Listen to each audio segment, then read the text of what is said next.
స్వామికి సాష్టాంగ నమస్కారములు. సభ్యులకు నా నమస్కారములు.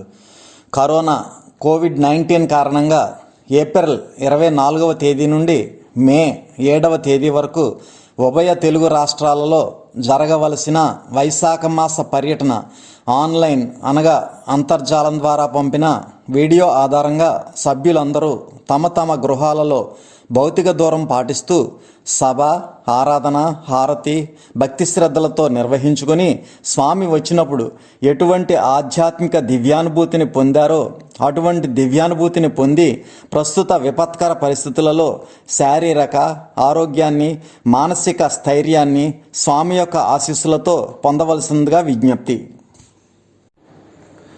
మొదట ప్రార్థనతో ఈనాటి సభ ప్రారంభమవుతుంది. అందరూ లేచి నిలబడి ప్రార్థనలో పాల్గొనండి. ప్రార్థన అనంతరం తిరిగి కూర్చుని శ్రద్ధాభక్తులతో తదుపరి సభా కార్యక్రమంలో నిమగ్నం అవ్వండి.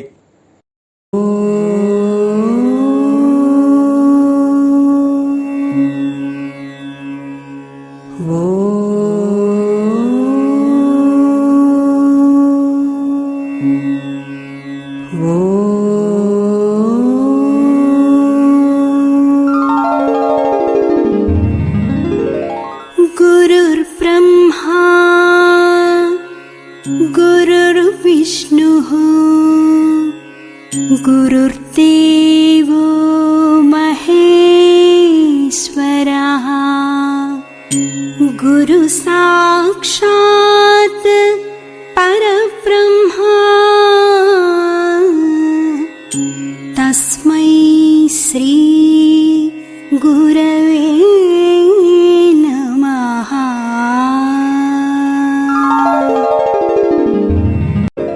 ఓం ఈశ్వర, నీవు అనంతుడవు, అనుపమానుడవు. ఆకాశము వలె నిండి గాలి వలె వ్యాపించి భూమి వలె చరాచర భూతకోటిని మోయుచున్నాడవు. సూర్యుని వలె జగజ్జాలములను వెలిగించుచున్నాడవు. నీకంటే ఘనులు గాని, పూజ్యులు గాని, పవిత్రులు గాని ఎవ్వరునూ లేరు. ఓ స్వామి, నీ మహిమ, నీ శక్తి, నీ వైశాల్యము, నీ లోతు, నీ సర్వజ్ఞత్వము తెలిసిన వారెవరునూ లేరు. నీవు సృష్టి, స్థితి, లయములకు మూలమై జ్ఞాన అజ్ఞానములు, కలిమిలేములు, ఘనాధికములు, బంధమోక్షములకతీతమైన నీ నిజతేజము ఎల్ల మానవ జీవకోటికిని ఆధారభూతమై ప్రకాశించుచున్నది. ఓ స్వామి, నిన్ను నమ్మిన వారు నశించరు. నిన్ను ధ్యానించు వారికి దుఃఖములు లేవు. నిన్ను మనస్సులో నుంచి వారికి భయము లేదు. మేము పామరులము, దీనులము, నీవే దిక్కని నమ్మియున్న భక్తులము. మా భారము కర్ణధారుని వలె నీపై వేసికొని మమ్ము మాయలయందును, పాపములయందును, హింసలయందును పోనీయక నీ తత్ప్రతిపాదకంబైన మహావిశ్వమునందు సర్వదా నిలిపి నీ దయయను సర్వసేచనమున మమ్ము పునరుద్ధరించి మా కష్టములను దీర్చి మా అజ్ఞానమనే చీకటిని తొలగించి మా పొరపాట్లు మన్నించి మమ్ము అన్ని విధాలా కాపాడి సంరక్షింపుము తండ్రి. నీవు కరుణాళుడవు, దయాళుడవు, దీన రక్షకుడవు, దేవాధిదేవుడవు, సచ్చిదానంద స్వరూపుడవు, ఈశ్వరుడవు. నీకు మా నమస్సులగునుగాక. నమస్తే నమస్తే నమస్తే నమః. ఓం శాంతి శాంతి శాంతి. ఈరోజు అనగా 27/4/2020 సోమవారం వైశాఖ మాసం పుణ్యకాలంలో అంతర్జాల సభా కార్యక్రమం నిర్వహించుకుంటున్న గ్రామాలు పశ్చిమ గోదావరి జిల్లా తాడేపల్లిగూడెం, ఉండ్రాజవరం, కొమరవరం, అత్తిలి. కొద్ది క్షణాలలో స్వామి దివ్య సందేశం ప్రసారం అవుతుంది. శ్రద్ధాశక్తులతో ఆలకించి ప్రత్యక్షానుభూతి పొందండి. శ్రీ విశ్వ విజ్ఞాన విద్యా ఆధ్యాత్మిక పీఠ సభా సభ్యులకు, సభ్యేతరులకు, అంతర్జాలం ద్వారా పరోక్షంగా ఈ సభా కార్యక్రమాన్ని వీక్షిస్తున్నటువంటి వివిధ దేశాల్లో, వివిధ రాష్ట్రాల్లో ఉన్నటువంటి సభ్యులకు నా హృదయపూర్వక మనస్సువాంజలులు. శ్రీ విశ్వ విజ్ఞాన విద్య ఆధ్యాత్మిక తత్వము విశ్వ మానవాళికి మానవత్వంలో ఈశ్వరత్వాన్ని పొంది తరించేటువంటి తాత్విక మార్గాన్ని తెలియజేస్తూ ఈనాటి శాస్త్ర విజ్ఞానానికి అనుసంధానం చేస్తూ ఈ ఆధ్యాత్మిక తాత్విక మార్గంలో ప్రయాణం చేసినట్లయితే మానవ వికాసం ఏర్పడి మానవాళి సురక్షితంగా ఒక మహోన్నతమైనటువంటి చక్కని ఆహ్లాదకరమైనటువంటి జీవితాన్ని గడిపేటువంటి అవకాశం ఉంది. మరి అటువంటి మహోన్నతమైనటువంటి ఆధ్యాత్మిక తత్వం మానవ జీవిత విధానంలో దశ దిశ నిర్దేశించేటువంటి ఒక మహోన్నతమైనటువంటి దిక్సూచి. ఆ దిక్సూచిని ఆధారంగా చేసుకుని మనం ప్రయాణం చేసినట్లయితే మన ఆశయాల్లో సాధనలో ఎన్నో విజయాలు సాధించవచ్చు, ఎన్నో అద్భుతాలు మనం సృష్టించుకోవచ్చు, ఎన్నో అవరోధాలని, ఆటంకాలని, అగాధాలను కూడా దాటేటువంటి అవకాశం ఆధ్యాత్మిక తాత్విక జ్ఞాన స్వరూపమైనటువంటి దిక్సూచి ద్వారా మనం పొంది తరించే అవకాశం మనకు కలుగుతుంది. ఈనాడు మన శాస్త్ర విజ్ఞాన పరంలో మనం చూస్తున్నాం ఆర్టిఫిషియల్ ఇంటెలిజెన్సీ అంటే కృత్రిమ మేధాశక్తి ద్వారా అనేక రకాలైనటువంటి అద్భుతాలు సృష్టించబోతున్నారు రాబోయేటువంటి కాలంలో. మరి ఇటువంటి అద్భుతాలు సృష్టింపబడేటువంటి శక్తి మానవాళికి ఆ భగవంతుడు ఆ మేధాశక్తిలో నిక్షిప్తపరిచి ప్రకృతిలో ఉండేటువంటి అనేక విషయాలను గ్రహింపజేస్తూ శాస్త్ర విజ్ఞానపరంగా తన యొక్క మేధాశక్తిని పదును పెట్టి శాస్త్ర విజ్ఞానపరమైనటువంటి ఎన్నో అద్భుతాలను సృష్టించగలుగుతున్నాడు మానవుడు తన మేధాశక్తి ద్వారా. మరి తన మేధాశక్తికి తానే ఒక ప్రశ్నగా నిలబడే పరిస్థితులు కూడా రాబోతున్నాయి. తన మేధాశక్తికి తాను ఒక పోటీదారుడుగా కూడా నిలబడేటువంటి అవకాశం రాబోతుంది. మరి తన మేధాశక్తి అంత ఉద్ధృతమైనటువంటి స్థాయిలో ఉత్పన్నం కాబడేటువంటి కృత్రిమ మేధాశక్తిని మానవుడు ఈనాడు శాస్త్ర విజ్ఞాన పరంగా ఎంతో పురోగతిని సాధింపజేయగలుగుతున్నాడు. మరి చూస్తున్నాం మతి భ్రమించినటువంటి వారికి, వైరాగ్యంతో ఉన్నటువంటి వారికి, కోమాలో ఉండేటువంటి వారికి, అల్జీమర్స్ వ్యాధితో బాధపడేటువంటి వారికి, మతి కోల్పోయినటువంటి వారికి, ఇలా అనేక రకాలుగా వైద్య పరంగా మతి భ్రమించినటువంటి, మతి క్షీణించినటువంటి వారి అందరికీ కూడా ఆ యొక్క కృత్రిమ మేధాశక్తి ద్వారా వైద్యపరంగా శాస్త్ర విజ్ఞానం ద్వారా ఆ యొక్క కృత్రిమ మేధాశక్తిని అనుసంధానం చేసి వారిలో ఒక మహోన్నతమైనటువంటి మేధాశక్తిని ఉత్పన్నం చేసేటువంటి అవకాశం ఉంది. మరి ఈ విధంగా ఎంతో పురోగతి మేధాశక్తి రూపంగా, కృత్రిమ మేధాశక్తి రూపంగా ఎంతో పురోగతి సాధిస్తున్నప్పటికీ ఆ మేధాశక్తి ఒక సద్వినియోగమైనటువంటి మార్గంలో ప్రయాణం చేస్తే మానవాళి వికాసానికి, మానవాళి ఒక మహోన్నతమైనటువంటి సురక్షితమైనటువంటి ఆశయంతో ఒక చక్కని వ్యవస్థను ఏర్పరచుకునేటువంటి అవకాశం ఏర్పడుతుంది. ఆ యొక్క కృత్రిమ మేధాశక్తిని ఒక వక్ర మార్గంలో ఉపయోగించినట్లయితే ఎంతో తీవ్రమైనటువంటి నష్టం, మానవ వినాశానికి కారణం కాబడేటువంటి అవకాశం కలుగుతుంది. అంటే ఇక్కడ వక్రము అన్నప్పుడు దురాలోచన, సక్రమము అన్నప్పుడు సదాలోచన. ఈ రెండు ఆలోచనల యొక్క వ్యవస్థలో ఉండేటువంటి విశ్లేషణ తెలియజేసేటువంటిదే ఆధ్యాత్మిక తత్వము. అంచేత ఎప్పుడూ కూడా సక్రమైనటువంటి మార్గంతో, సదాలోచనతో తాను శాస్త్ర విజ్ఞాన పరంగా పొందినటువంటి కృత్రిమ మేధాశక్తిని సద్వినియోగపరుచుకుని అది మానవాళి వికాసానికి ఉపయోగించినట్లయితే ఎంతో మహోన్నతమైనటువంటి శక్తి, అద్భుతమైనటువంటి శక్తి మానవాళి పొంది తరించే అవకాశం ఏర్పడుతుంది. అంచేత భగవంతుడు ఈ సృష్టిలో అనేక విషయాలు నిక్షిప్తంగా, నిగూఢంగా ఏర్పరచడం జరిగింది. భగవంతుడు జీవరాశిని, ఈ ప్రకృతిని సృష్టించాడు. ఈ రెండు ఈ యొక్క సృష్టిలో ఉండేటువంటి అంశాలు. అంచేత ప్రకృతిని ఆశ్రయించి జీవరాశి మనుగడ సాగించగలుగుతుంది. జీవరాశిని అనుసరించి ఈ ప్రకృతి అనుసంధానింపబడి ఉంది. మరి ఇటువంటి పరిస్థితుల్లో మానవుడు తను స్వార్థం గురించి కానీ, తన యొక్క మేధాశక్తి రూపంలో అనేక రకాలైనటువంటి వక్రీకరింపబడినటువంటి ఆలోచనల ద్వారా తాను ఆ ప్రకృతిని నాశనం చేసినట్లయితే జీవరాశి ప్రశ్నార్థకంగా మారేటువంటి అవకాశం ఉంది. జీవరాశి అంతరించిపోయేటువంటి అవకాశం ఉంది. ఆ జీవరాశిలో భాగస్వామి అయినటువంటి వాడే మానవుడు. కాబట్టి తను కూడా ఒక జీవరాశిలో భాగస్వామిగా ఉన్నటువంటి మానవుడు తన ప్రకృతిని తాను నష్టపరుచుకున్నట్లయితే ఎంతో విఘాతం ఏర్పడుతుంది, ఎంతో వినాశనం ఏర్పడేటువంటి అవకాశం ఉంది. మరి శాస్త్ర విజ్ఞానంగా ఎంతో అభివృద్ధి సాధిస్తున్నప్పటికీ అది సక్రమైనటువంటి పద్ధతిలో, సక్రమైనటువంటి మార్గంలో ప్రయాణం కాకపోయినట్లయితే దానివల్ల ఎన్నో తీవ్రమైనటువంటి నష్టాలు ఏర్పడేటువంటి అవకాశం ఉంది. అంచేత మానవ వినాశనం కాకుండా మానవ వికాసానికి సక్రమైనటువంటి మార్గంలో పయనింప చేయడానికి మానవ మేధపరమైనటువంటి అంశంలో ఆధ్యాత్మిక పరమైనటువంటి భావాన్ని ఆ యొక్క సృష్టికర్త ఉత్పన్నం చేయడం జరుగుతుంది. అంచేత ఆ సృష్టికర్త ఆ యొక్క ఆధ్యాత్మిక పరమైనటువంటి భావనతో కలిగినటువంటి ఒక రూపాన్ని మానవ రూపంలో సృష్టించి ఒక అవతారిగా, ఒక ప్రవక్తగా, ఒక తాత్వికుడిగా, యోగిగా, జ్ఞానిగా ఈ యొక్క సృష్టిలో ప్రవేశింప చేయడం జరిగింది. కాబట్టి ఆ యొక్క అవతారి యొక్క జ్ఞాన ప్రబోధ పొంది ధరింపజేసుకుని తద్వారా తనలో ఉండేటువంటి వక్ర మార్గాలను విడిచిపెట్టి సక్రమైనటువంటి ఆలోచనతో తాను తన తోటి మానవులకు ఒక సక్రమైనటువంటి వ్యవస్థను తాను ఏర్పరచుకుని సదాలోచనతో చక్కని జీవితాన్ని తాను తన తోటివారు అందరూ కూడా చక్కని జీవితాన్ని గడపాలి అనేటువంటి ఒక మహోన్నతమైనటువంటి అద్భుతమైనటువంటి శక్తి ఆధ్యాత్మిక తాత్విక జ్ఞానం ద్వారా పొందగలుగుతున్నాం. మరి అటువంటి తాత్విక జ్ఞానం ఈ కృత్రిమ మేధాశక్తికి తోడైనట్లయితే, అనుసంధానింపబడినట్లయితే దానివల్ల ఎన్నో అద్భుతాలు మానవాళి పొంది తరించేటువంటి అవకాశం కలుగుతుంది.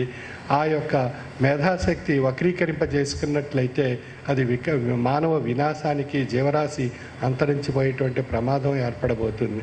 మరి మనం చూస్తున్నాం, ఈ ప్రకృతిని ఎంతో నష్టపరుచుకుంటున్నాం. మానవుడు ప్రతి రూపంలో కూడా అటు భూమి పంచభూతాలని అన్నిటినీ కూడా కాలుష్య కోరల్లో నింపేసుకున్నాడు మానవుడు.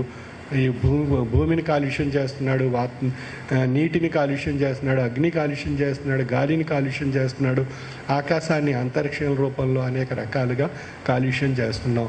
అంటే పంచభూతాలు మనం కాలుష్యం చేసుకున్నట్లయితే ఆ కాలుష్యపు కోరల్లో ఉండేటువంటి విషపరమైనటువంటి ఆ శక్తి ఈ జీవరాశి అంతటికీ నష్టాన్ని కలిగించేటువంటి ప్రమాదం ఏర్పడబోతుంది. అంచేత ప్రకృతి ఈ కాలుష్యపరమైనటువంటి పంచభూతాలు కాలుష్యం కాబడి చేత ప్రకృతిలో అనేక రకాలైనటువంటి వినాశాలు ఏర్పడుతున్నాయి.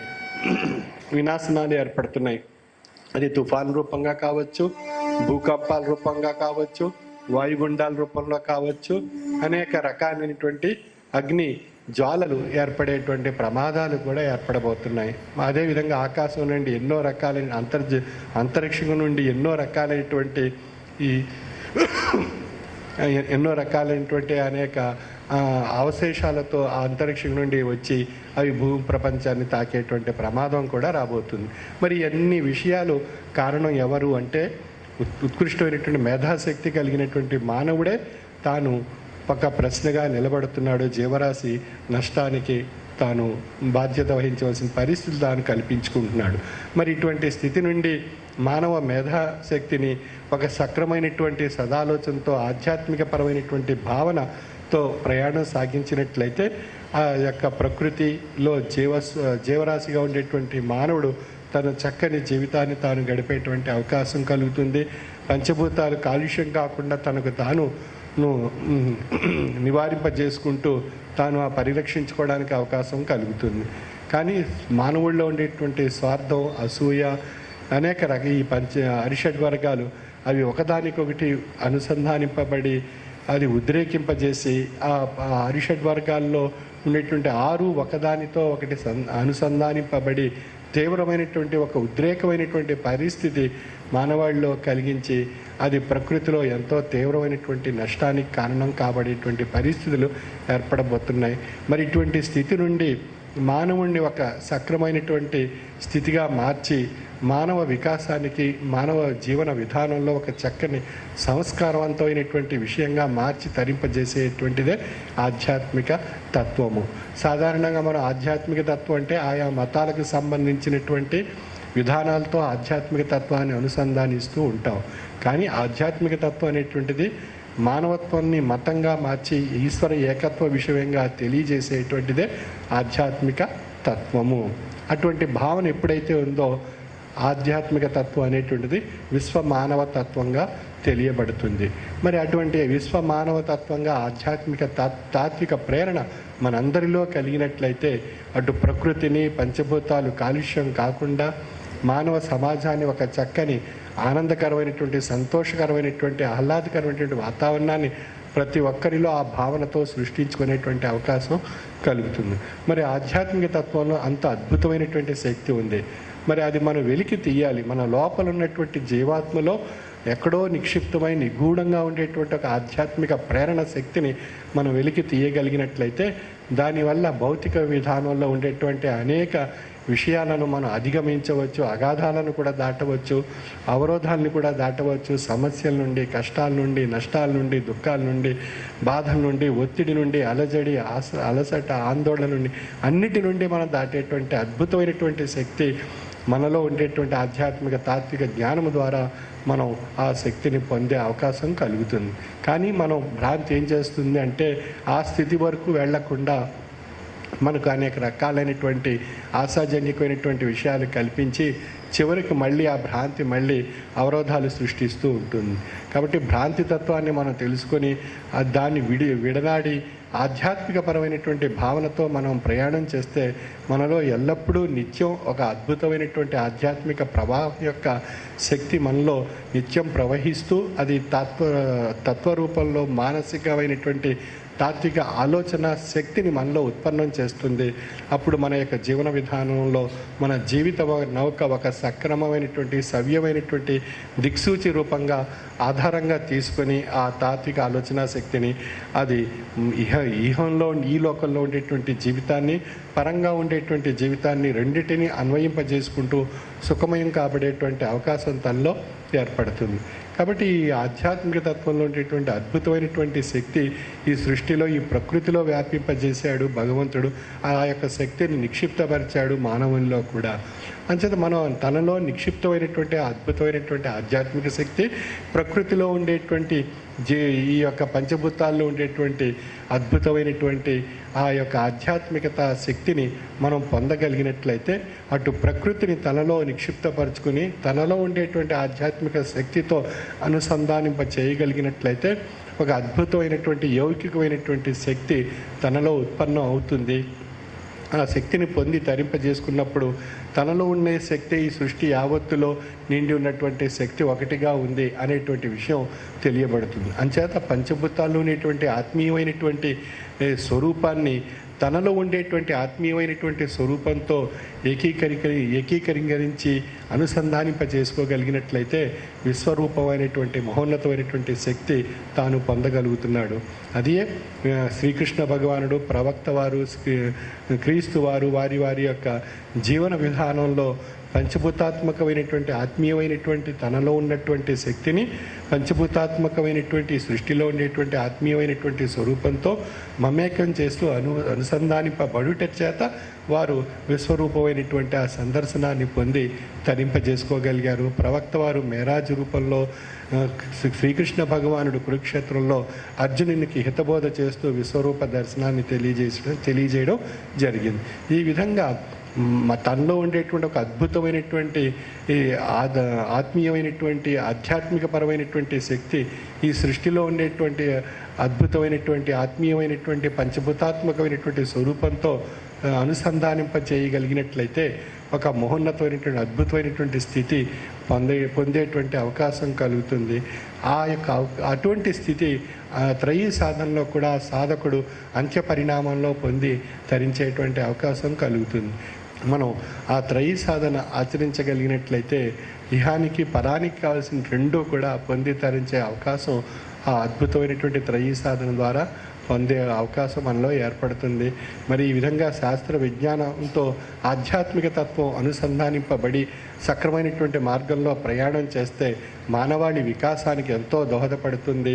ఆ శాస్త్ర విజ్ఞానం వక్రీకరింపజేసి కృత్రిమైనటువంటి మేధాశక్తిని వక్రీకరింపజేసినట్లయితే దానివల్ల జీవరాశికి, ప్రకృతికి ఎంతో తీవ్రమైనటువంటి నష్టం ఏర్పడేటువంటి అవకాశం కలుగుతుంది. అంచేత మనకు స్వామి ఆలోచన యొక్క వ్యవస్థ సదాలోచన రూపంలో ఈశ్వరత్వాన్ని, దురాలోచన రూపంలో రాక్షసత్వాన్ని తెలియజేస్తుంది అనేటువంటి విషయం మనకు తెలియజేస్తున్నారు తరచూ వారి యొక్క ఉపన్యాసాల్లో. అంచేత సక్రమైనటువంటి మార్గము అన్నట్లయితే సదాలోచన, వక్రమైనటువంటి మార్గము అన్నట్లయితే దురాలోచన. అంచేత మనలో రెండు ఆలోచన అనేటువంటి పదానికి ముందు సదా దుర అనేటువంటి అక్షరాన్ని బట్టి ఆ వ్యవస్థ అంతా మనలో ఉండేటువంటి వ్యవస్థ మారిపోతుంది. సదా అనేటువంటి ఆలోచనకు ముందు చేర్చినప్పుడు మనలో ఈశ్వరత్వం తెలియబడుతుంది. ఆలోచన వ్యవస్థకు ముందు దుర అనేటువంటి అక్షరం చేర్చినట్లయితే మనలో రాక్షసత్వం తెలియబడుతుంది.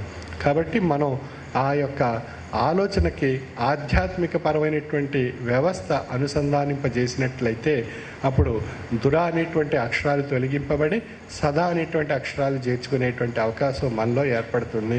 తద్వారా మనలో ఉండేటువంటి నిక్షిప్తమైనటువంటి నిగూఢమైనటువంటి అద్భుతమైనటువంటి శక్తి భౌతిక విధానంలో మనుగడ రూపంలో మనం పొంది ధరింపజేసుకోవడం ద్వారా ఒక చక్కని సత్పురుషుడిగా, ఆదర్శమైనటువంటి వ్యక్తిత్వంగా, మహాపురుషుడిగా, ఋషిగా, యోగిగా, జ్ఞానిగా తెలియబడుతున్నారు.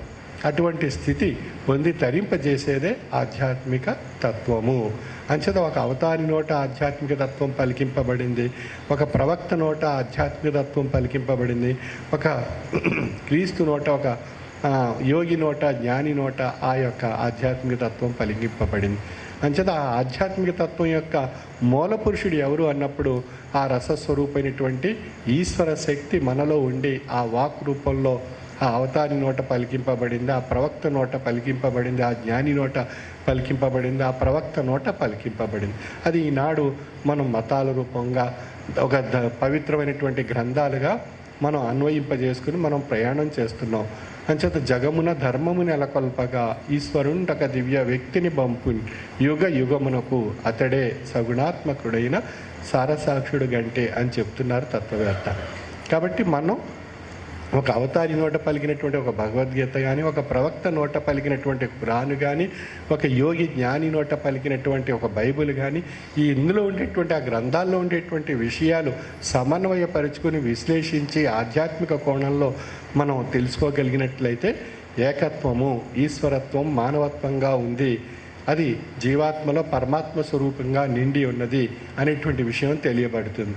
మరి అక్కడ భాషలు, మతాలు, ఆచారాలు ఇవన్నీ వేరువేరుగా ఉన్నప్పటికీ వాటిలో ఉండేటువంటి నిగూఢమైనటువంటి నిక్షిప్తమైనటువంటి రహస్యం ఒక్కటే, ఈశ్వరత్వం ఒక్కటే.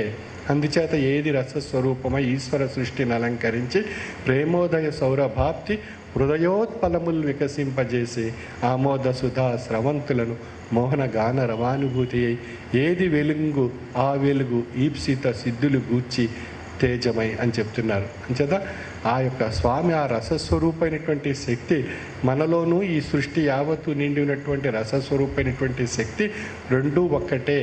ఆ విషయాన్ని మనం గ్రహించడానికి ఈ యొక్క సృష్టిలో ఉండేటువంటి ఆ రసస్వరూపమైనటువంటి ప్రేమోదయ సౌరభాప్తి హృదయోత్పలాలు వికసింపజేసుకోగలిగినట్లయితే ఆ యొక్క మహా అమృతం ఆ ఆధ్యాత్మిక తత్వం రూపంలో తెలుసుకొని తరించగలిగినట్లయితే ఎన్నో అద్భుతమైనటువంటి విషయాలు మన శరీర అంతర్నిర్మాణంలో జరిగేటువంటి ప్రక్రియ మనకు తెలియబడుతుంది.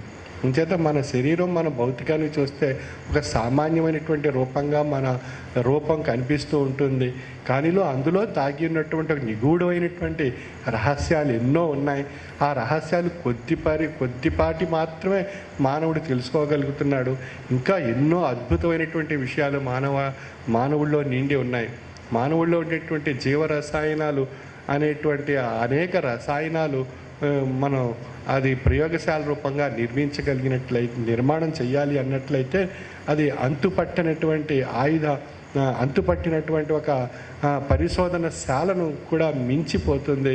దాన్ని ఎన్ని వేల కోట్ల రూపాయలు లెక్కించినా కూడా ఆ పరిశోధన శాలను మనం నిర్మించలేము.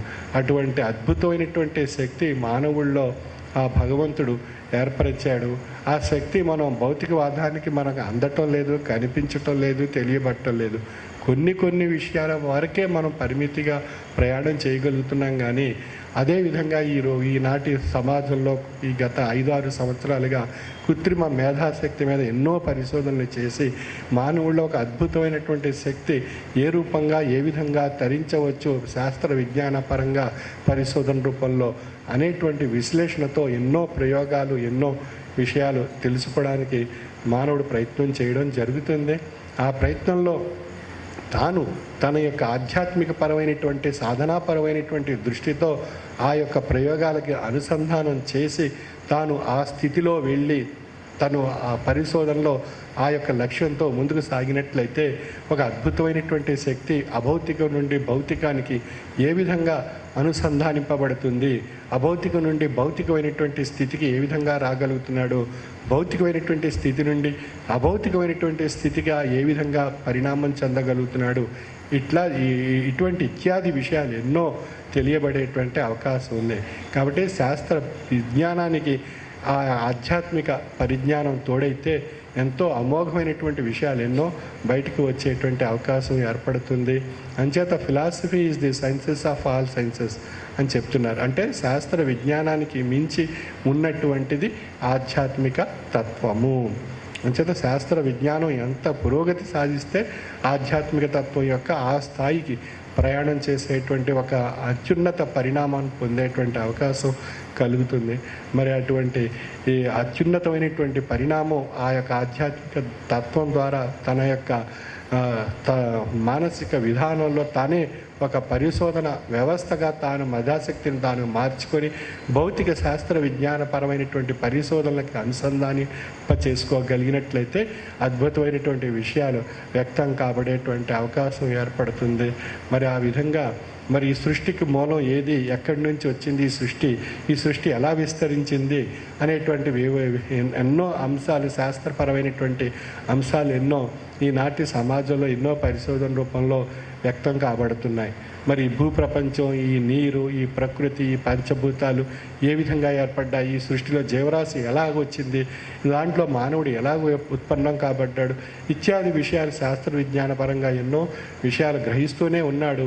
కానీ దాని నుండి యొక్క మూలం మాత్రం వెళ్ళలేకపోతున్నాం. మరి దాన్ని బ్లాక్ హోల్స్ అని చెప్తున్నారు, ఇంకో రకరకాలైనటువంటి విషయాలు ఎన్నో చెప్తున్నారు. కాబట్టి మన శాస్త్ర విజ్ఞానం కొంతవరకు ప్రయాణం చేయగలిగింది.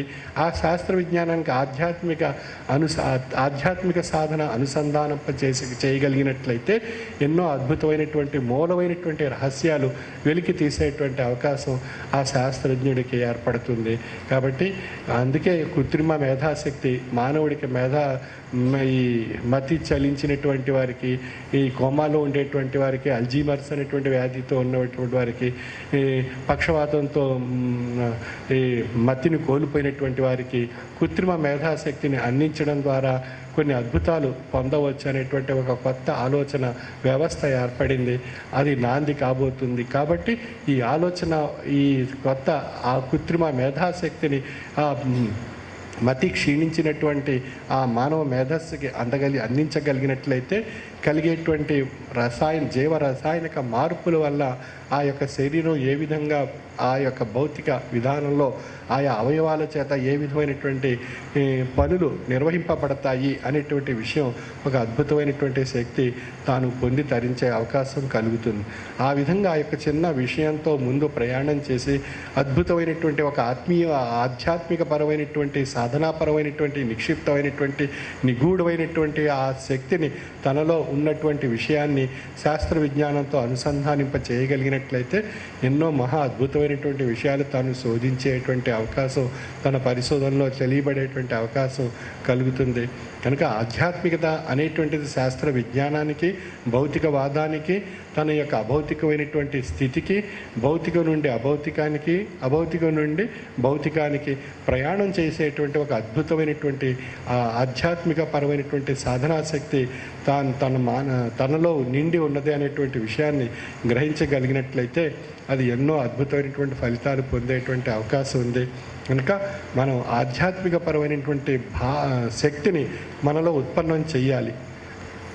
ఇప్పుడు ఏదైనా ఒక పదార్థం తయారు చేయాలి అన్నప్పుడు దానికి కావలసినటువంటి అంశాలు, పరికరాలు అన్నీ పెట్టి ఆ పదార్థాన్ని మనం తయారు చేసి మనం స్వీకరిస్తున్నాం. అదేవిధంగా ఒక అద్భుతమైనటువంటి శక్తిని మనం పొందాలి అన్నట్లయితే కొన్ని పరికరాలు ఉపయోగించి ఆ యొక్క సాధన రూపంలో ఆ యొక్క శక్తిని మనం పొందగలిగినట్లయితే అందులో ఉండేటువంటి విషయం మనకు తెలియబడుతుంది.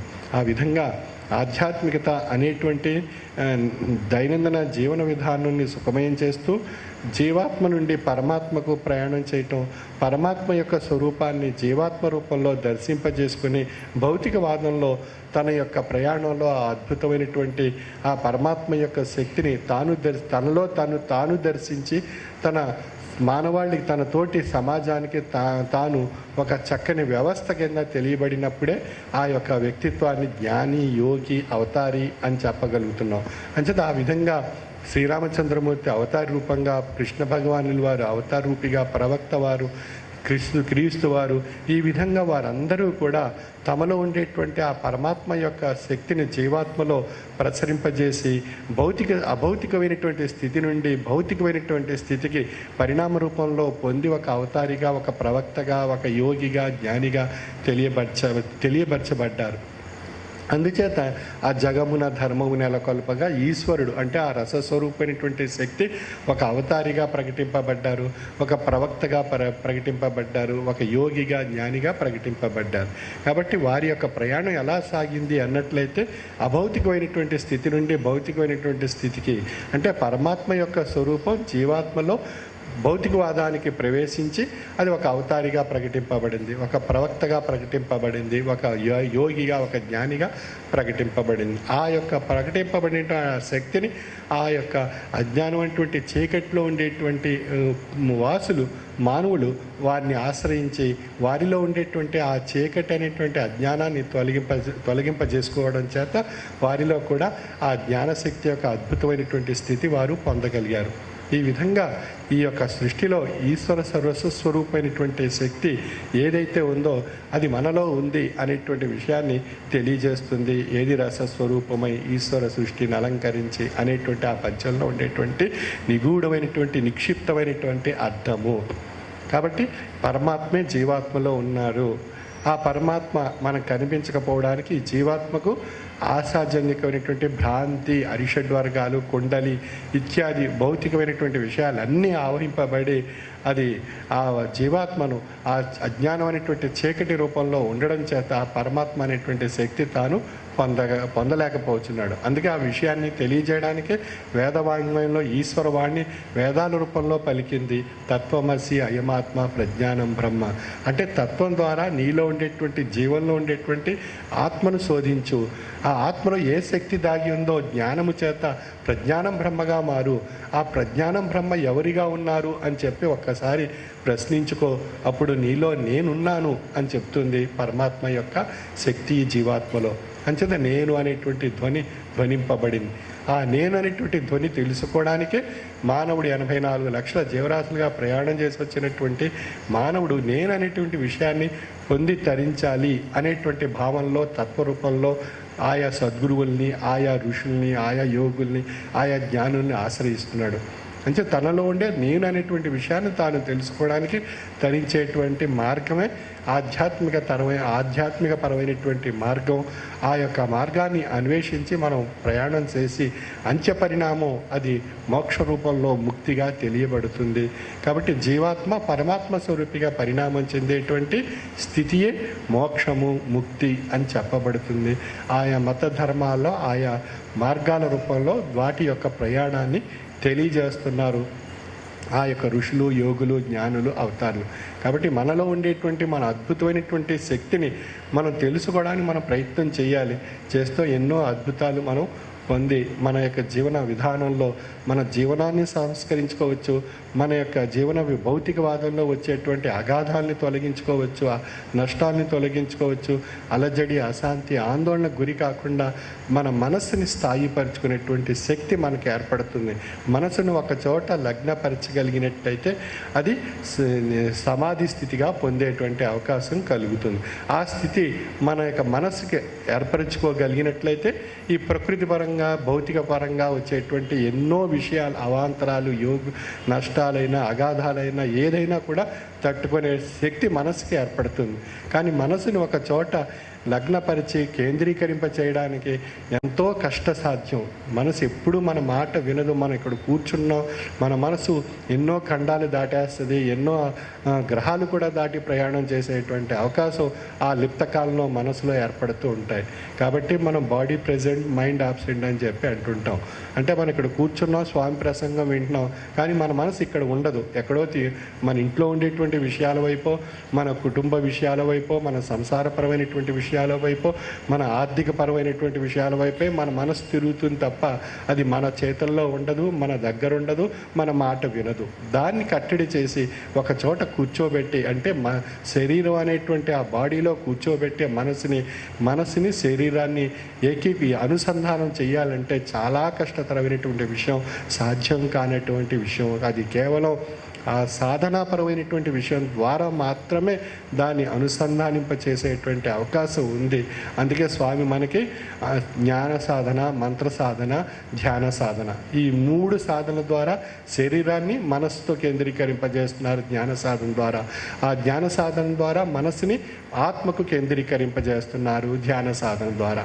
కాబట్టి ధ్యాన సాధన ఆత్మస్వరూపమైనటువంటి శక్తి మనస్సుకి జ్ఞాన రూపంలో ప్రసాదింపజేసి ఆ మనసులో ఉండేటువంటి జ్ఞాన స్వరూపమైనటువంటి ఆజ్ఞలు శరీర తత్వానికి అనుసంధానింపజేస్తున్నారు.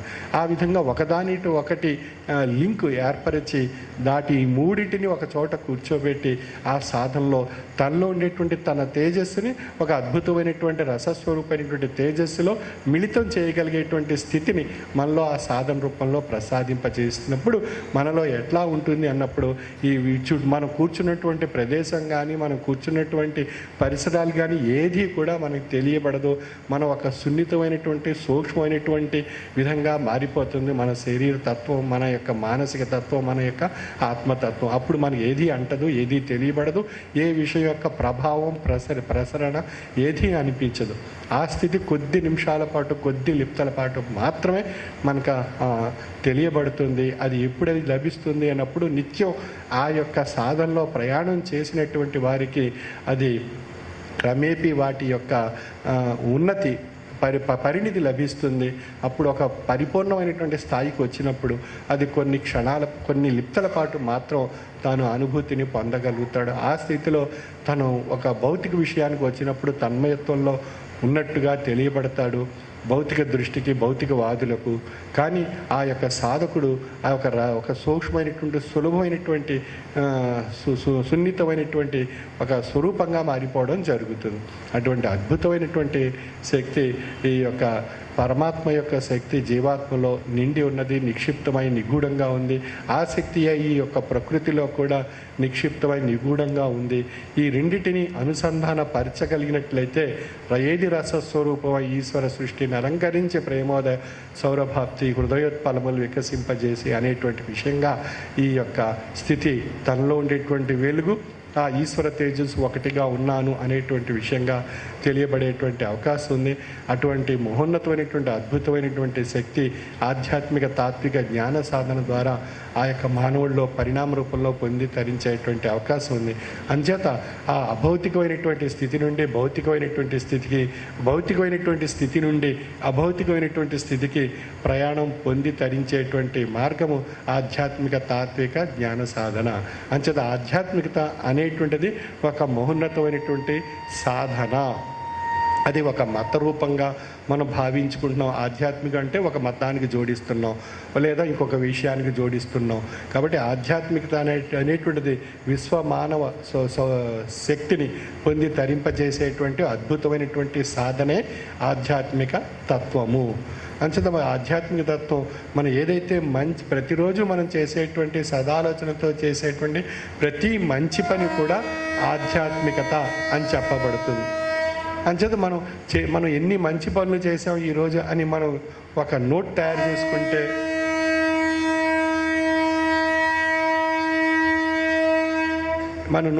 చేసుకుంటే, ఉదయం నుంచి రాత్రి నిద్రపోయేంత వరకు అప్పుడు మనం చేసినటువంటి మంచి పనులు ఒక ప్రక్క, మనం చేసినటువంటి చెడు పనులు ఒక ప్రక్క. వాటిలో సదాలోచనల వల్ల మంచి పనులు చేయగలిగాం, దురాలోచనల వల్ల మనం చెడు పనులు మనలో ఏర్పడ్డాయి. వాటిని విశ్లేషించుకున్నట్లయితే మనలో స్థాయి ఈ సదాలోచనల యొక్క స్థాయి ఏ విధంగా ఉంది, దురాలోచనల యొక్క స్థాయి ఏ విధంగా ఉంది అనేటువంటి విషయం మనం అవగాహన చేసుకుంటూ విశ్లేషించుకుంటూ ఆధ్యాత్మిక పరంగా మన జీవన తత్వాన్ని సంస్కరించుకుంటూ మనం పరిణామం పొందగలిగినట్లయితే అద్భుతమైనటువంటి శక్తి మన నుండి అభౌతికం నుండి భౌతికానికి పొంది తరించే అవకాశం కలుగుతుంది. మరి అటువంటి అద్భుతమైనటువంటి ఆధ్యాత్మిక జ్ఞాన సాధనని స్వామి మనకు త్రయీ సాధనలో ఇమిడ్చారు. రెండో అంశంగా దానికి మంత్ర సాధన జోడించారు, దానికి ధ్యాన సాధన జోడించారు. ఈ విధంగా మనకు ఒక సులభమైనటువంటి సూక్ష్మమైనటువంటి సున్నితమైనటువంటి స్థితిగా మారేటువంటి రసస్వరూపమైనటువంటి శక్తిగా తెలియజేసేటువంటి విధంగా ఆ త్రయీ సాధన మనకు ప్రసాదించారు. మరి అటువంటి త్రయీ సాధనని మనం ప్రతిరోజు కొద్దిపాటి సమయం మనం వెచ్చించి అలవాటు చేసుకోవడానికి ప్రయత్నం చేయాలి. కానీ ఆ ప్రయత్నం కూడా కష్టతరంగానే ఉంటుంది. చేయాలనుకుంటాం, ఆ సమయంలో ఎన్నో రకాలైనటువంటి ఆటంకాలు వస్తుంటాయి, అవరోధాలు వస్తుంటాయి, ఎన్నో రకాలైనటువంటి అంశాలు ఎన్నో మనకు ఎదురవుతుంటాయి. అప్పుడు మనం త్రయీ సాధన విరమిస్తుంటాం. త్రయీ సాధనలో మన మనసుని కేంద్రీకరింప చేయలేకపోయేటువంటి పరిస్థితులు ఏర్పడుతుంటాయి. ఈ విధంగా మనం పట్టుదలతో సాధించడానికి కొంత ప్రయత్నం చేస్తూ రోజుకి క్రమేపీ ఒక స్థాయికి వచ్చేటువంటి విషయంగా మనం దానిలో ఉండేటువంటి అద్భుతమైనటువంటి శక్తిని పొందితే మనం ఎన్నో అద్భుతాలైనటువంటి విషయాలు ఇటు భౌతికంలోనూ అటు అభౌతికంలోనూ పొంది తరించే అవకాశం ఉంది. అటువంటి అవకాశాన్ని, కాలాన్ని స్వామి మనకి త్రయీ సాధన రూపంలో మనకు ప్రసాదించారు. మరి అటువంటి అవకాశాన్ని, కాలాన్ని మనం సద్వినియోగపరచుకోవడానికి మన ప్రయత్నం మనం చేస్తూ ఆ యొక్క మార్గం వైపు వెళ్ళడానికి మనం అవకాశాన్ని కల్పించుకొని ఆ సంకల్పాన్ని మనం ఏర్పరచుకున్నట్లయితే ఆ విషయాలన్నీ మనకు తెలియబడేటువంటి అనుభవపూర్వకమైనటువంటి స్థితి త్రయీ సాధన. అటు ఈ యొక్క విషయాలను మనం గ్రహించడానికి ప్రయత్నం చేసి ఆ యొక్క మార్గంలో ఆ యొక్క మహోన్నతమైనటువంటి స్థితి మన అనుభవ రూపంలో తెలుసుకుని తరించవలసిందిగా నా యొక్క మనవి. వైశాఖ మాస సందర్భంగా ప్రత్యక్షముగా స్వామిని దర్శించుకోలేకపోయినా పరోక్షంగా స్వామి యొక్క వాక్ సందేశం ద్వారా, వీడియో సందేశం ద్వారా వీక్షించి తరించేటువంటి అవకాశాన్ని మనకు ప్రసాదించారు. మరి మన ఊర్లలో జరిగేటువంటి ఆరాధనా కార్యక్రమాల్లో మనందరం కూడా స్వామి యొక్క వీడియో ద్వారా ఇచ్చినటువంటి సందేశాన్ని, ఆరాధనలో స్వామి అభౌతికంగా వాక్ సందేశ రూపంలో మనకు ప్రసాదించినటువంటి అభౌతికమైనటువంటి ఆశీస్సుని మనం పొంది తరిస్తూ ఆరాధనలో పాల్గొన్నటువంటి శ్రీ విశ్వవిజ్ఞాన విద్య ఆధ్యాత్మిక పీఠ సభా సభ్యులందరికీ పేరు పేరున నా ప్రత్యేక శుభ ఆశీస్సులు తెలియజేస్తున్నాను. వైశాఖ మాసం పవిత్రమైనటువంటి కాలం. ఆ కాలంలో స్వామి మనకు అభౌతికంగా భౌతికంగా కూడా మన హృదయాల్లో మహోన్నతమైనటువంటి ఆశీస్సుని పొంది తరింపజేసేటువంటి మహద్భాగ్యాన్ని మనకు ప్రసాదించారు. కాబట్టి ఈ యొక్క అవకాశాన్ని మన గ్రామాల్లో జరిగేటువంటి ఆరాధన కార్యక్రమాల్లో సభ్యులందరూ పొంది తరించి స్వామి యొక్క కృపకు పాత్రులు కావాల్సిందిగా నా యొక్క మనవి. సర్వే జనా సుఖినో భవంతు. ఏప్రిల్ 27వ తేదీ శ్రీ డాక్టర్ ఉండాలిషా సద్గురువర్యుల వైశాఖ మాస అంతర్జాల పర్యటనలో 1 తాడేపల్లిగూడెం, 2 ఉండ్రాజవరం, 3 కొమరవరం, 4 అత్తిలి ఈ గ్రామాల సభ్యుల్ని స్వామి అభౌతికంగా ఆశీర్వదిస్తారు.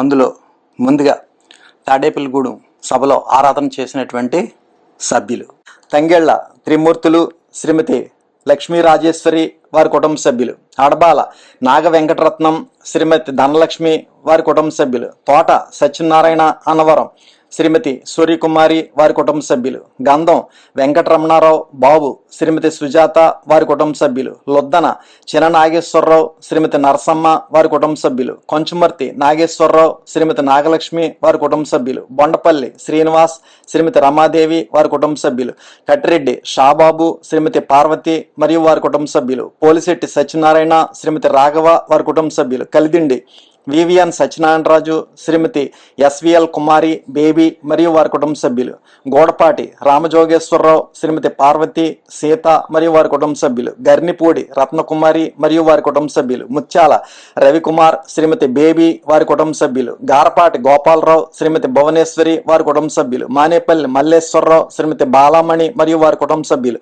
కర్రి రాఘవ మరియు వారి కుటుంబ సభ్యులు, యాళ్లబండి శ్రీదేవి మరియు వారి కుటుంబ సభ్యులు, నారిన సూర్యనారాయణమూర్తి, అనంతలక్ష్మి మరియు వారి కుటుంబ సభ్యులు, కోనోశెట్టి జగన్మోహన్ నాయుడు, శ్రీమతి దుర్గా రత్నకుమారి మరియు వారి కుటుంబ సభ్యులు, కోటిపల్లి సత్యనారాయణ, శ్రీమతి పార్వతీదేవి మరియు వారి కుటుంబ సభ్యులు, తంగెళ్ల త్రినాథ్, శ్రీమతి కవిత మరియు వారి కుటుంబ సభ్యులు, ఆచంట శ్రీనివాస్, శ్రీమతి మణి మరియు వారి కుటుంబ సభ్యులు, గోణ సత్యనారాయణ, శ్రీమతి వరలక్ష్మి వారి కుటుంబ సభ్యులు, మద్దాల వెంకట సుబ్రహ్మణ్యం, శ్రీమతి వివిఎల్ దుర్గా మరియు వారి కుటుంబ సభ్యులు, కోనోశెట్టి సత్యనారాయణ, శ్రీమతి సూర్యావతి మరియు వారి కుటుంబ సభ్యులు, గంట రామారావు, శ్రీమతి పుణ్యావతి మరియు వారి కుటుంబ సభ్యులు, కాకర్ల సుబ్బారావు, శ్రీమతి వెంకటలక్ష్మి వారి కుటుంబ సభ్యులు, కొంచుమర్తి రాంభద్రరావు, శ్రీమతి రాజ్యలక్ష్మి మరియు వారి కుటుంబ సభ్యులు, గోడవల్లి గణపతి, శ్రీమతి దుర్గాదేవి మరియు వారి కుటుంబ సభ్యులు, తానా రవికుమార్, శ్రీమతి రాజేశ్వరి మరియు వారి కుటుంబ సభ్యులు, కోటిపల్లి సురేష్, శ్రీమతి ఝాన్సీ మరియు వారి కుటుంబ సభ్యులు, తోటకాయల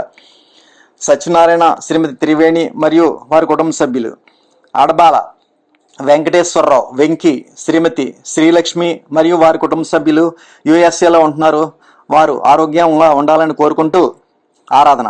ఆదూరి కాళీకృష్ణ, శ్రీమతి సూర్యావతి కుటుంబ సభ్యులు, బందెల రామాంజనేయులు, శ్రీమతి మణికంఠ వారి కుటుంబ సభ్యులు, చుండూరి రమేష్ కుమార్, శ్రీమతి లక్ష్మీ తులసి మరియు వారి కుటుంబ సభ్యులు, తాడేపల్లిగూడెం సభలో పాల్గొన్నటువంటి వల్లూరుపల్లి గ్రామ సభ్యులు, అడబాల ధనరాజ్, శ్రీమతి ధనలక్ష్మి కుటుంబ సభ్యులు, కత్తిముక్కల గణేష్, శ్రీమతి వెంకట ప్రసన్న కుటుంబ సభ్యులు మరియు తాడేపల్లిగూడెం అంతర్జాల సభలో పాల్గొన్నటువంటి నందమూరు గ్రామ సభ్యులు, యామన సత్యనారాయణ, శ్రీమతి వీర వెంకట కృష్ణవేణి కుటుంబ సభ్యులు, అదేవిధంగా తాడేపల్లిగూడెం అంతర్జాల సభలో పాల్గొన్నటువంటి హైదరాబాద్ సభ్యులు నేదూరి సాంబశివరావు గారి ఆత్మ శాంతించాలని వారి కుటుంబ సభ్యుల ఆరాధన.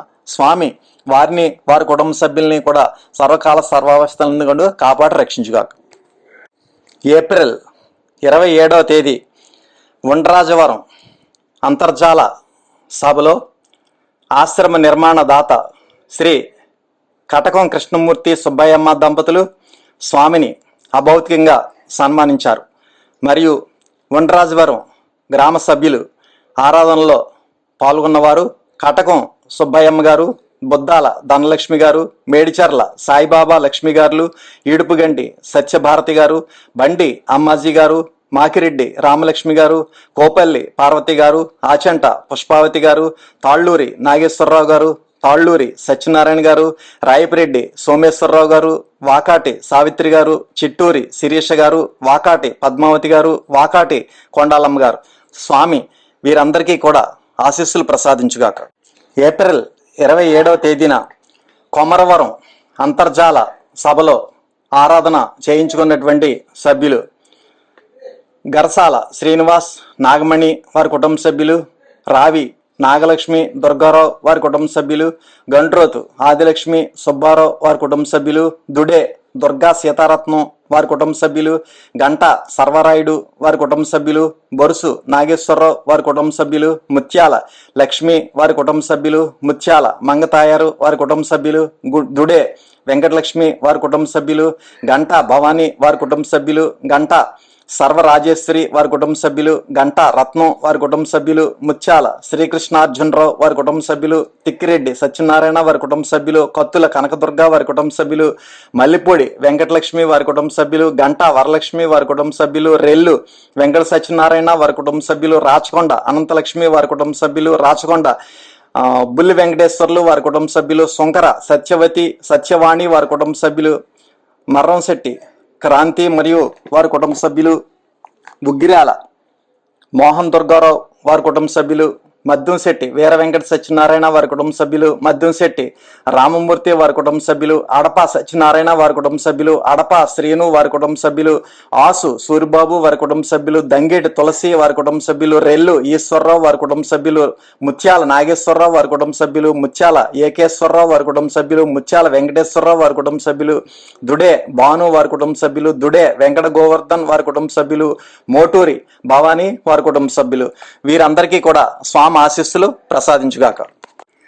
ఏప్రిల్ 27వ తేదీ అత్తిలి అంతర్జాల సభలో ఆరాధన నిర్వహించుకున్న సభ్యులు రెడ్డి వెంకటేశ్వరరావు సూర్యకుమారి వారి కుటుంబ సభ్యులు, కాసా వీరకోట మారయ్య పూర్ణ వారి కుటుంబ సభ్యులు, ఉమ్మిడి విజయలక్ష్మి సూర్యనారాయణ వారి కుటుంబ సభ్యులు, ఎర్రంశెట్టి పుల్లారావు బ్రహ్మావతి వారి కుటుంబ సభ్యులు, నందం తాతయ్య లక్ష్మి వారి కుటుంబ సభ్యులు, దిరిశాల సత్యవతి చిట్టయ్య వారి కుటుంబ సభ్యులు, పసుపులేటి శ్రీనివాస్ పుష్ప వారి కుటుంబ సభ్యులు, తోట వెంకటరత్నం వెంకట నరసయ్య వారి కుటుంబ సభ్యులు, బొండపల్లి నాగేశ్వరరావు సరస్వతి వారి కుటుంబ సభ్యులు, ఎండూరి వెంకటేశ్వరరావు సర్వలక్ష్మి వారి కుటుంబ సభ్యులు, లింగాల గాంధీ ధన సత్యవతి వారి కుటుంబ సభ్యులు, యాదాటి ఉమామహేశ్వరి సుబ్రహ్మణ్యం వారి కుటుంబ సభ్యులు, మద్దాల పూర్ణ రామకృష్ణ వారి కుటుంబ సభ్యులు, కోడే లక్ష్మి బేబీ వారి కుటుంబ సభ్యులు, తెలగారెడ్డి నాగమణి కేదారేశ్వరరావు వారి కుటుంబ సభ్యులు, తమ్మాబత్తుల జ్యోతి రాము వారి కుటుంబ సభ్యులు, తులా సావిత్రమ్మ వారి కుటుంబ సభ్యులు, కాకర్ల సుబ్బారావు వారి కుటుంబ సభ్యులు, బుద్ధరాతి భరత్ ప్రసాద్ ధనలక్ష్మి వారి కుటుంబ సభ్యులు, బుద్ధాల రాంబాబు వారి కుటుంబ సభ్యులు, గారపాటి గోపాలరావు భువనేశ్వరి శ్రీ గణేష్ సత్య వారి కుటుంబ సభ్యులు, ఎర్రి శేషరత్నం వారి కుటుంబ సభ్యులు, ఎర్రి రామకృష్ణ ఉమాపద్మ వారి కుటుంబ సభ్యులు, మేక పార్వతి వారి కుటుంబ సభ్యులు, మేక దుర్గా నాగరాజు వారి కుటుంబ సభ్యులు, బాయిశెట్టి రామలక్ష్మి వారి కుటుంబ సభ్యులు, తానాల శ్యామల వారి కుటుంబ సభ్యులు, గంటా ఉమామహేశ్వరి శ్రీను వారి కుటుంబ సభ్యులు, ఇంటి హిమబిందు సూర్యకిరణ్ వారి కుటుంబ సభ్యులు, జవ్వాది వెంకటలక్ష్మి సీతారామయ్య వారి కుటుంబ సభ్యులు, జవ్వాది సుందరమ్మ వారి కుటుంబ సభ్యులు, మైపాల గంగాధర్రావు శాంతకుమారి వారి కుటుంబ సభ్యులు, నిడదవోలు కనకదుర్గ సత్యనారాయణ వారి కుటుంబ సభ్యులు, లంకలపల్లి వేణుగోపాలకృష్ణ చంద్రావతి వారి కుటుంబ సభ్యులు, చెల్లు సూర్యకుమారి శ్రీనివాస్ వారి కుటుంబ సభ్యులు, రాజపోతు రమణప్రసాద్ దుర్గాంబ వారి కుటుంబ సభ్యులు, పండూరి నరేష్ కుమార్ శ్రీదేవి వారి కుటుంబ సభ్యులు, కేసరి గంగాభవాని వారి కుటుంబ సభ్యులు, షేక్ ఈశ్వరమ్మ వారి కుటుంబ సభ్యులు, అల్లంపల్లి శేషారత్నం వారి కుటుంబ సభ్యులు, ఎడవల్లి పద్మజ రమేష్ వారి కుటుంబ సభ్యులు, ఉప్పులూరి కృపాకుమారి వీరభద్రరావు వారి కుటుంబ సభ్యులు,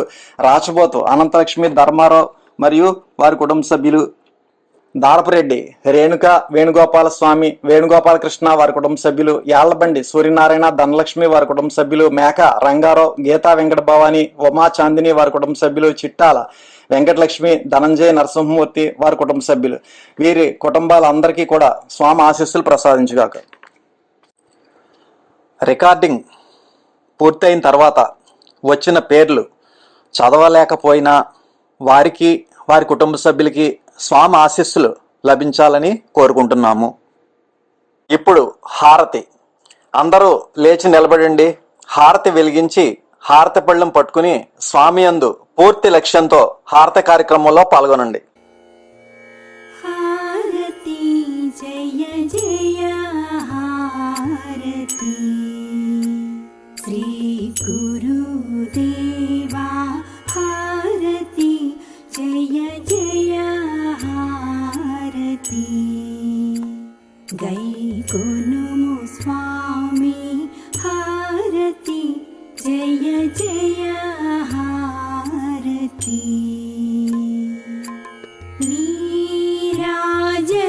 నీరాజనములుని పేరు పేరున గూర్చి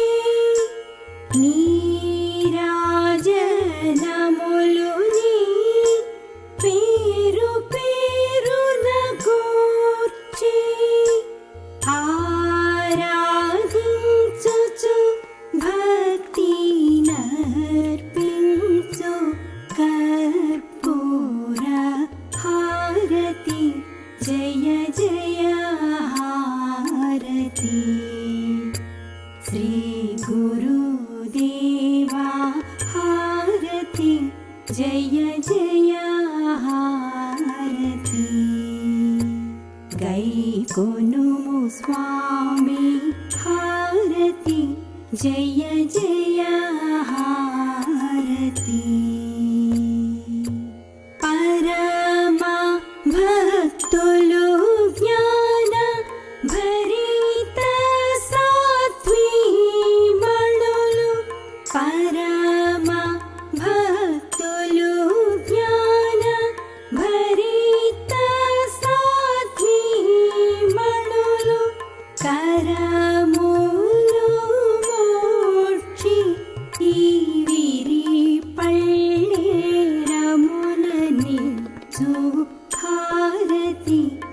जय जय हारती श्री गुरुदेवा हारती जय जय हारती गैकोनुमु स्वामी हारती जय जय हारती परतत्त्वते जमुना वरमुलु माकिच्चे परतत्त्वते जमुना वरमुलु माकिच्चे अरयुमु मरानीशा सद्गुरु नरसिनटुलनिदिगो अरयु हुस्सेन शाह सद्गुरु नरसिनटुलनिदिगो अरयु मोहियुद्दीन बादुषा सद्गुरु नरसिनटुलनिदिगो हारती जय जय हारती श्री गुरुदेवा हारती जय जय हारती गैकोनुमु स्वामी हारती जय जय हारती हारती जय जय हारती।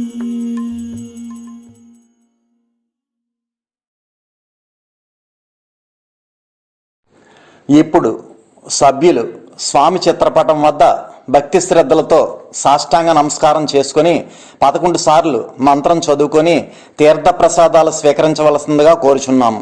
ఇంతటితో సభ ముగిసినది. తిరిగి మరలా రేపటి సమావేశంలో కలుసుకుందాము. ఈనాటి ఆరాధనా కార్యక్రమంలో పాల్గొన్న సభా సభ్యులందరికీ ధన్యవాదాలు.